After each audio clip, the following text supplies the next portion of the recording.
tunawapereka m'manjamano, tupereka mizimu yao m'manjamano kuti muyilandire. The search and rescue operation I ordered to find the missing plane that carried our Vice President.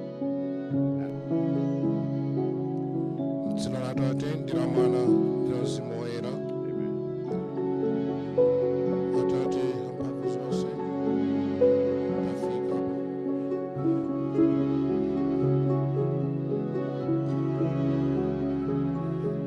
The search and rescue team has found the aircraft near a hill in the Chikangawa forest, and they have found it completely destroyed with no survivors, as all passengers on board were killed on impact.